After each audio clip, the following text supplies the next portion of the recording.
All right, fire 'em up!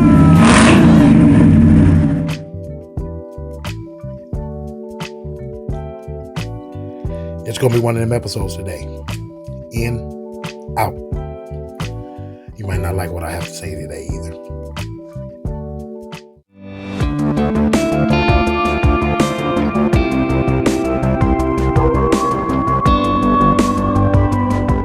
What's up, everybody? I'm Jake Alexander, the voice in the void, the lone wolf, your favorite host with a lisp.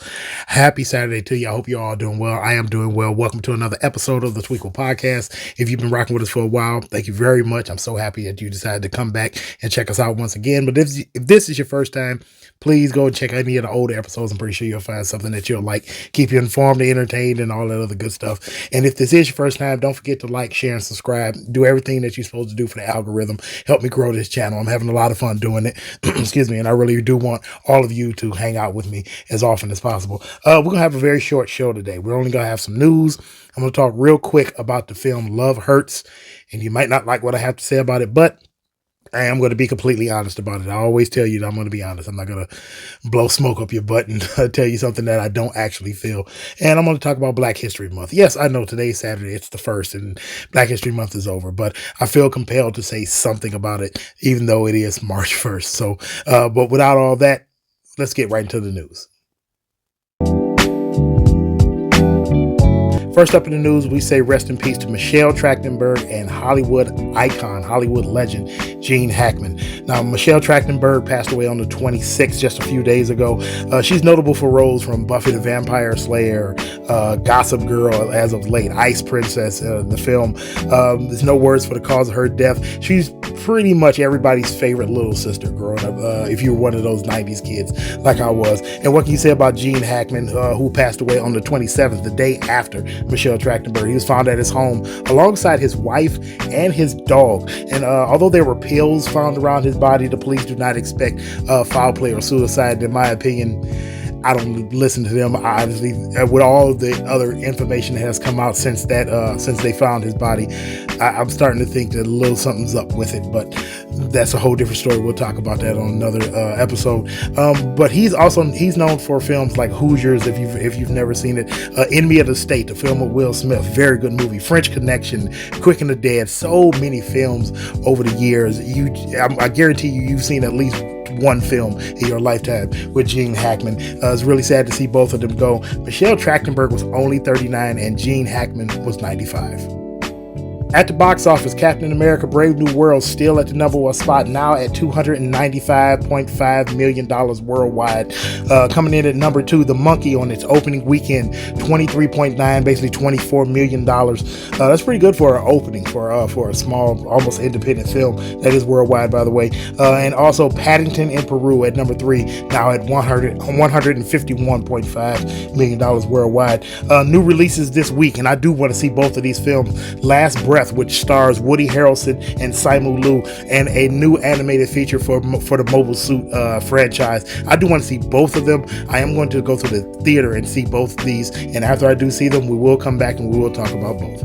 We talked about it briefly last time, and we're going to talk about it briefly now. The SAG-AFTRA video game voice actor strike is still going on, now in day 217 and 218 by the time you see this.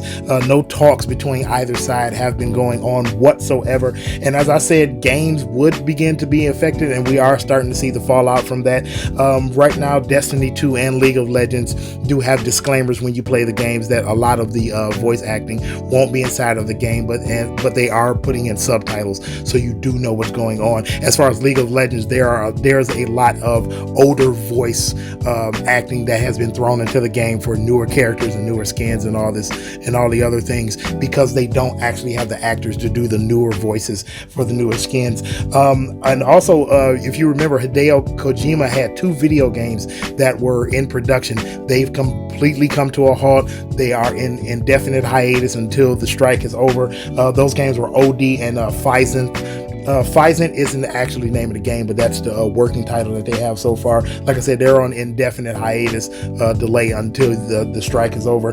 You can expect more delays in time from video game production until this strike is over. But when anything does happen with this strike, when I figure it out, I'll let you know. So for many people who don't know, my number one TV show of all time is MASH. Don't judge me. I grew up in the 90s. It's a whole thing. Don't worry about it. But my number two favorite TV show of all time is Supernatural, and it looks like we're going to get a Supernatural reunion, just not in the way us Supernatural fans thought we'd get it, but we'll take it either way. So we just had an update on Instagram from Jared Padalecki, where he is doing a call out to Jensen Ackles and Misha Collins, telling them, hey, we have work to do. So this is the update that we've been waiting for. We knew it was going to happen, but this is the confirmation that Jensen Ackles, Jared Padalecki, and Misha Collins will all be in the final season of The Boys when the next season does come out, and I can't wait to see it. I already been watching The Boys since it first started, but now that you're having all of these guys come from Supernatural to come into this show and be working together again under Eric Kripke, who was the showrunner and creator for the Supernatural, he's now running The Boys. The fact that he is bringing all of them together again, that's great. I can't wait to see it. And I only got one question. Where the fuck is Crowley? We need Crowley also in the last season of The Boys, and just get all of them together one last time. We need that, please. So if somebody get this message to Eric Kripke, you need to go get Crowley and get him into The Boys as well. Anime fans, you can rejoice, because if you're anything like me, you've been waiting for this new Watanabe anime, but it looks like we're going to get it a lot sooner than we actually thought. It was expected to come out slightly later this year, maybe June or July, but the new anime from Shinichiro Watanabe is coming. So mark your calendars. It's going to debut April 5th this year, and that's coming very soon. It's already March, so you got pretty much a month before it finally debuts. It's going to debut on Adult Swim in English, but then it's going to go over to Max for streaming the day after the episodes air on Adult Swim. I cannot wait to see this. Cowboy Bebop, which Watanabe created, is it's not even one of my, it is my absolute favorite anime series of all time. So the fact that he's doing something new, I love his style. I love the way he tells stories. So I know this is going to be good, so I cannot wait. We're going to end the news today still talking about anime, and the anime in question is the Devil May Cry animated feature. It is a series. It's going to be 8 episodes, and it's going to debut on Netflix, but we finally got to see our first clip of how it's going to look and get some sort of a feel of how it's going to be, and it looks fantastic. Dante in Devil May Cry will be voiced by Johnny Young Bosch, who you've seen him in a ton of things. You've heard his voice in a ton of things. You know who he is. Absolutely fantastic voice actor and actor in general, so picking him for Dante, really good pick. The series is going to be show-ran by Adi Shankar, who you know from being the showrunner for Castlevania, and looking at this clip, it does feel like you're watching an extension of Castlevania. In fact, Adi Shankar has said that although they're not sharing the exact same universe, you can kind of say that they are related spiritually. So that's good to hear that they are. He is basically running this like he ran Castlevania. Castlevania was absolutely fantastic, so I'm expecting this to be on par with it, maybe even a little better, because Devil May Cry is such a fantastic game and a fantastic story. The animation is going to be done by Studio Mir. If you don't know that name offhand, trust me, you know their style. They did Black Dynamite, X-Men 97. They're the studio that helped do that. Watchmen last year, they helped do that with DC. They know what they're doing when it comes to animation, and trust me, when you see that clip, you're going to understand. It's on YouTube.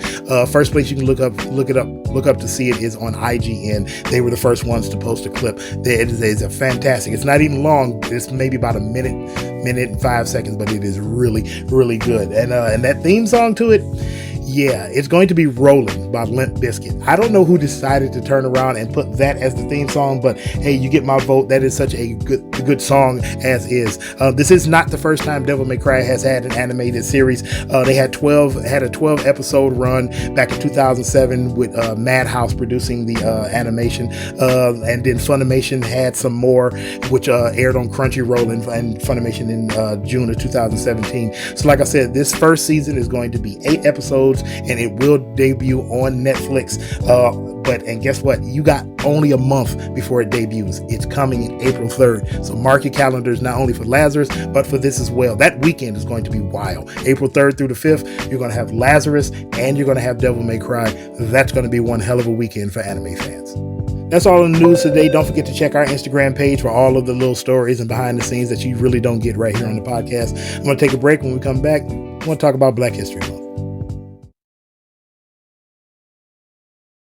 how do I say this without coming off as preachy or coming off as condescending? That's really the thing that got me to thinking, do I even want to say anything about Black History Month or Black history in general? Because the truth is, I didn't want to, but I felt that I needed to. Not because I'm trying to beat my chest about the color of my skin or my lineage, my heritage, or anything like that. Don't get me wrong. I'm very proud of the skin that I'm in. I think I'm good looking. My wife is beautiful. My kids are beautiful. My parents, my cousins, my brothers, sisters, all of them. I think black is beautiful. I always have. I will never think anything different. But I wonder why there's such a big push nowadays to not teach black history and everything that people who look like me have gone through on this continent. And I realize that it's not because it makes younger white children feel guilty, because I grew up learning the exact same things that we're teaching in schools today. My white friends didn't feel guilty. They were just amazed that people had to endure those things, and they just kept going. They stood up, they became stronger, they became productive members of society, even having to actually go through those things, and in small ways and in larger ways, still having to deal with those types of racial institutions that are still going on today. But I remember the names that were taught to me, and I remember what those names stood for. Names like Crispus Attucks, the first person shot and the first person to die at the Boston Massacre, which that one act, that Boston Massacre, is what started the American Revolutionary War, which is what birthed this country. Other names like Alfred L. Krall. Don't know that name, do you? It's the inventor of the ice cream scoop. Yeah, something that we all use left and right, and we just don't know was invented by a black man. Or names that you might not know, but just don't know how cool they are, like Macy Jameson, a woman who was an astronaut, the first black female astronaut, but she was more than that. She went on to be the first person to not only be an astronaut, but also be on Star Trek playing an astronaut. And to me, as a nerd, that was cool to see, because I knew who she was in real life. And then to see her show up as Lieutenant Palmer on an episode of Star Trek The Next Generation, that was something. And then there's other names that people know, but just don't know how absolutely fantastic they are. Like Daryl Dixon. You probably don't know that name, do you? See, that name was taught to me by my father and my mother. See, Daryl Dixon randomly met a guy at a bar, and he turned out to be a member of the KKK. Daryl Dixon's black, by the way, if you didn't already know that. And they got to talking. And because they became friends, as Daryl Dixon put it, it was hard to dislike him because he was black. That man that he was talking to, who was a KKK member, wound up leaving the KKK and giving his robe over to Daryl Dixon. And over the years, there would be over 200 more members of the Triple K to hand over their robes and to leave that organization simply because they met Daryl.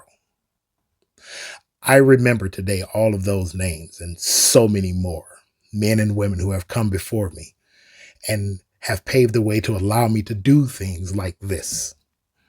And I am proud to be part of their heritage. And as my kids get older and as their friends come around, I will continue to teach them about people like Macy Jameson and Daryl Dixon and Crispus Attucks. And I will teach white kids too, if necessary. Because it's not so much that I want to perpetuate black history, even though I absolutely do want to. But it's because I need to perpetuate American history. I need to perpetuate this idea that no matter what you look like, no matter where you're from, you can be great. And you are great. Not just because you're black, but because you're alive and you're doing something really cool.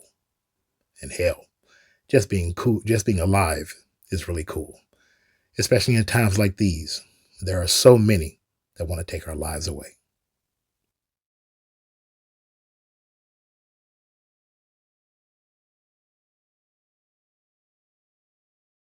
Before I get to this review, I just want to say one thing and one thing only before I get to it.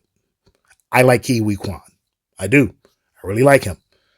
But Love Hurts, it stars him, and it's his directorial debut. So that right there just got me into the theaters to go see it. And I gotta say, I'm sort of disappointed in it. Sort of. Not completely, but really close to being disappointed. Ke Huy Quan stars in his directorial debut, again, by the way, as Marvin Gable, a man who is a real estate agent and a former hitman. That right there sounds like a really good plot to a movie. Problem is, it doesn't actually hit home. See, this film is a crossbreed of a lot of different genres: action comedy, a little bit of romance, revenge flick. And that's not a problem having so many different crossbreeds into a film, because if you do it right, it comes out being fairly entertaining. I can't say that for Love Hurts. The plot is fine, like I said. And if they would have stuck to maybe one of those, just maybe just the action comedy, it would have been a slam dunk. Maybe not the best film of the year, but it still would have been really good. But there's so much, to the point that there's too much going on and that none of it lands. And that makes me really sad, because Ke Huy Quan is a really good actor, and the plot, it's a funny plot for a film, and it should have hit home, but it just doesn't. None of the parts fit together. None of it meshes well enough for this film to carry over. Like I said, there's a little bit of romance. There's two romance angles, and neither one of them feel realistic. And actually, neither one of them even feel interesting. You even have inside of these romance arcs that you look at the characters and you don't even care about the female characters enough for you to root for them at all. And I don't know how that's possible, because usually when you have a romance angle in a movie, you're rooting for at least one of the parties, but none of them you look at and say, hey, I want that person to find love, or I want that person to succeed. None of that. So while the action is really good, it isn't enough for Love Hurts to like feel cohesive. Everything feels very disjointed. And like I said, it's a shame. This is his directorial debut. I guarantee you he was expecting it to go a different way. And I think in his head, it went a different way. The problem is it's not enough of all of those elements for it to hold water. It's too much of one thing or another. You get one storyline going this way, another one going this way. They never come back together enough. And by the time the film is over, and the film's only 80 minutes, not very long, but by the time everything comes back together, you just feel empty by the time the movie's over. With all that being said, I still think you should actually go and see this film, or at the very least, wait till it comes on streaming. This is one of those films that is so bad, at the very least, you want to watch it for the train wreck. But since this is his directorial debut, we know he's a good actor, but directorial debut, this is a stepping stone, I think, for him to do bigger and better projects, because now he has this one under his belt. He can look back and say, hey, I did this, that didn't work, so let me do this. And I think going forward, we will get much better films from him, if he's directing them and starring in them, or if he's just directing them. And with that being said, I actually have an idea of a film that I think he can write and star in and direct, that it would be an absolute hit. So tell me what you think of this idea in the comments. Right now, Ke Huy Quan is doing something of a renaissance with his career. After going away for so many years, he stormed back with Everything Everywhere All at Once and won an award for it, as a matter of fact. And he was a beloved actor as it was. There's somebody that's very much that he looks like and feels like career-wise that I think he can emulate in a film and to pull it off. And I think it'll be a good idea. Does anybody besides me remember the cartoon Jackie Chan's Adventures? Yeah. We live in a time right now where they're doing a lot of live action and animated adaptations. So how about we take that cartoon, do a live action adaptation of it, it will be an action comedy, almost like a buddy comedy, because Jackie is going to have a couple of people that tag along with him, including a little girl. And this can be a great vehicle for Ke Huy Quan to star in. If you've never seen this show, episodes are all over the internet, on YouTube. You can watch it. It is one of the best cartoons I've ever seen from the early 2000s. And I believe if we get Ke Huy Quan in this film as Jackie Chan, this fictionalized version of Jackie Chan, in this film, going as an adaptation of the cartoon, I think he would be great at it. Plus, we can get Jackie Chan to help write the film and to star in the film as the uncle from the cartoon. And trust me, once you watch the cartoon, you will understand exactly why I say you want Jackie Chan not to play himself, but to play the uncle. I believe in my heart of hearts, if they adapt that cartoon into a live action movie, Ke Huy Quan is Jackie Chan is the uncle, and then hire some little girl to play Jade, who is his niece inside of the cartoon. I got a feeling that movie will be a gigantic hit. Think Around the World in 80 Days with Jackie Chan, and I want to believe that was Owen Wilson. I haven't seen the movie in a while. Think that, but with two Asian guys instead of an Asian and a white guy. I guarantee you that movie will be a hit. But that's just what I think. As far as Love Hurts, like I said, you don't need to go to the theater. Skip it. Save your money. When it hits streaming, watch it then. You can see the train wreck and make your own decision up as when you do watch it then. But like I said, you still need to see it. It does have some really good action. It does have some decent comedy. The problem is it's all over the place. It's a mess. And I believe that the parts are there for it to be a really good film. They just didn't figure out how to stitch it all together properly. It's a Frankenstein monster of a film, and the monster kind of died on the table. But that's just how I feel. You tell me how you feel about the movie, if you've seen it or if you're going to go see it or not.